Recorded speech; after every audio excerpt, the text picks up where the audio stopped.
السلام علیکم ورحمۃ اللہ وبرکاتہ۔ سب سے پہلے آپ یہ والی ویڈیو دیکھیے۔ بسم اللہ الرحمن الرحیم۔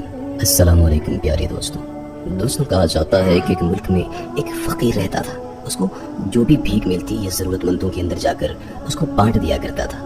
یہ خود روکھی سوکھی کھا کر گزارا کر لیتا۔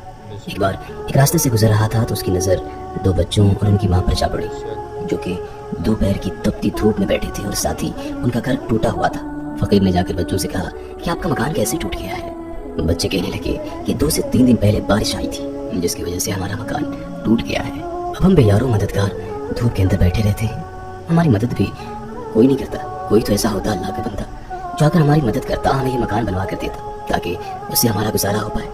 ساتھ ہی بچوں کی ماں بیٹھی تھی، وہ بھی رونے لگی اور کہنے لگی کہ ان کے ابا بیماری کی وجہ سے وفات پا چکے ہیں۔ اب ہم ماں اور بچے اسی جھوپڑی نما گھر کے اندر گزارا کر رہے تھے، پر اس بارش کی وجہ سے یہ بھی ٹوٹ گیا۔ میں نے کافی لوگوں سے مدد مانگی ہے پر کسی نے ہماری مدد نہیں کی۔ فقیر نے ان کی درد بھری داستان سنی تو اس کا دل بے چین ہو گیا۔ اس کا بس چلتا تو یہ اسی وقت ان کو پیسے دے کر مکان بنوا دیتا، پر یہ تو خود فقیر تھا، تازہ بھیک مانگ کر گزارا کرتا تھا۔ اس کے اندر انسانیت کا درد تھا۔ اس نے دل ہی دل میں ٹھان لی کہ ان کو یہ مکان بنوا کر ضرور دوں گا، لیکن اس کی یہ بھی حقیقت تھی کہ وہ ایک فقیر تھا۔ اسے سارا دن بھیک مانگ کر بھی اتنے پیسے مل پاتے تھے جس سے صرف اس کا گزارا ہو سکے۔ پھر اس نے سوچا کہ میں مالدار لوگوں کے پاس جا کر ان سے مدد مانگتا ہوں۔ پھر یہ مالدار لوگوں کے پاس آ کر ان سے مدد مانگنے لگا، لیکن ان لوگوں نے بھی اسے صرف بھیک ہی دیا، اور وہ بھی اتنا کہ جس سے اس کا گزارا ہو سکے۔ لہٰذا اس نے فیصلہ کر لیا کہ مجھے ادھار لینا ہے۔ یہ ان سب کے پاس جا کر کہنے لگا کہ مجھے ادھار کے طور پر کچھ پیسے دے دیں، میں پائی پائی جمع کر کے آپ کو واپس لوٹاتا رہوں گا۔ اسے کچھ رقم دی جس سے اب آرام سے گھر بن سکتا تھا۔ یہ رقم اٹھا کر سیدھا ان بچوں کے پاس چلا آیا۔ یہاں آ کر اس نے مزدور وغیرہ لگا کر ان کو نیا گھر بنا کر دیا۔ بچے اس کو دعائیں دینے لگے اور کہنے لگے کہ آپ جیسے بھلے آدمی کی وجہ سے ہم اپنا سر چھپا پائیں گے۔ یہ ان کا گھر بنوا کر واپس چلا آیا۔ کچھ دنوں بعد فقیر بیمار ہو گیا۔ یہ اتنا بیمار ہوا کہ چلنے پھرنے سے بھی قاصر ہو گیا۔ اب یہ جن لوگوں کی مدد کیا کرتا تھا وہ سب اس کی دیکھ بھال کرنے کے لیے اس کے پاس چلے آئے۔ یہاں آ کر انہوں نے دیکھا کہ فقیر کافی بیمار تھا اور یہ اپنی زندگی کے کچھ پلوں کا انتظار کر رہا تھا۔ جیسے ہی خبر ان مالدار لوگوں کو ملی کہ فقیر بیمار ہو چکا ہے تو انہوں نے سوچا کہ ہم فقیر کے پاس جا کر اپنے پیسے لے آتے ہیں، ہو نہ ہو کہ فقیر مر جائے اور پھر اس کے مرنے کے بعد تو ہمارے پیسے ڈوب جائیں گے۔ یہ فقیر کے پاس اپنے پیسے وصول کرنے کے لیے چلے آئے۔ یہاں آ کر انہوں نے دیکھا کہ فقیر اپنی زندگی کے چند ہی لمحوں پر تھا۔ مالدار لوگوں نے فقیر سے کہا کہ تم نے ہم سے جو پیسے لیے تھے وہ ہمیں واپس کرو، اور فقیر آدمی کے پاس ان کو دینے کے لیے کچھ بھی نہیں تھا۔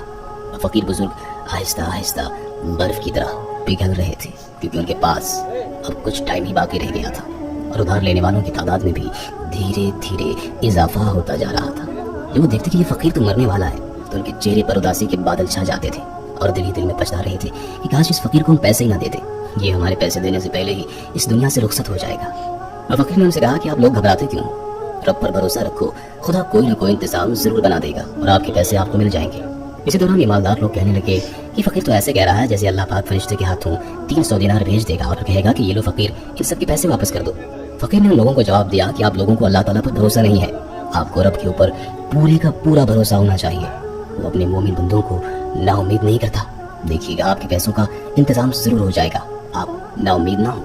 اسی دوران باتیں ہو رہی تھی کہ باہر سے بچے کی آواز آئی، جس نے حلوہ پوری کھانی ہو وہ آ کر مجھ سے خرید لے۔ فقیر نے اسی وقت اپنے ایک عقیدت مند سے کہا کہ جاؤ اس بچے سے ساری کی ساری حلوہ پوریاں لے آؤ۔ یہ آدمی باہر چلا آیا اور آ کر بچے سے ساری کی ساری حلوہ پوریاں لے کر اندر آ گیا۔ جیسے ہی آدمی حلوہ پوریاں لے آیا، فقیر نے اسے کہا کہ یہ ساری کی ساری حلوہ پوریاں یہاں پر موجود سب لوگوں میں بانٹ دو۔ فقیر کے کہنے پر اس آدمی نے ان تمام لوگوں میں ساری کی ساری حلوہ پوریاں بانٹ دی، جس میں مالدار آدمی بھی تھے اور وہ لوگ بھی موجود تھے جن کی فقیر مدد کیا کرتا تھا۔ یہ سارے لوگ حلوہ پوریاں کھانے لگے۔ حلوہ پوریاں کھاتے ہوئے مالدار آدمی کہنے لگے کہ واہ، فقیر کے پاس تو پیسے تک نہیں ہے، پھر بھی بڑی اچھی بات ہے کہ اپنی جمع پونجی سے مرتے وقت کم سے کم ہمیں کچھ تو کھلا کر جا رہا ہے۔ سارے لوگوں نے یہ حلوہ پوریاں کھا لی تو بچہ اندر چلا آیا اور آ کر کہنے لگا کہ مجھے میرے پیسے دے دیجیے۔ فقیر نے کہا کہ میرے پاس تو تمہیں دینے کے لیے کچھ بھی نہیں ہے، میں تو خود ہی فقیر ہوں، تمہاری کیا مدد کر سکتا ہوں؟ بچہ کہنے لگا کہ ساری حلوہ پوریاں مجھے میرا مالک دیتا ہے اور کہتا ہے کہ جاؤ بیچ کر آؤ، اگر میں جا کر اس کو پیسے نہیں دوں گا تو وہ مجھے بہت مارے گا۔ وہاں پر موجود مالدار آدمی کہنے لگے کہ تمہیں کچھ شرم بھی ہے کہ نہیں ہے؟ ایک تو تم نے پہلے سے ہی ہمارے پیسے لے لیے تھے اور وہ تم دے نہیں پا رہے تھے، اور اوپر سے تم نے مرتے وقت بھی اس بچے کو نہیں بخشا، اس سے بھی تم نے جاتے جاتے فراڈ کر لیا۔ اب اس بچے کے پیسے تو کم سے کم دے دیتے۔ بچہ کہنے لگا کہ میں اپنے پیسے یہاں سے لیے بغیر نہیں جاؤں گا، مجھے میرا 1 دینار چاہیے۔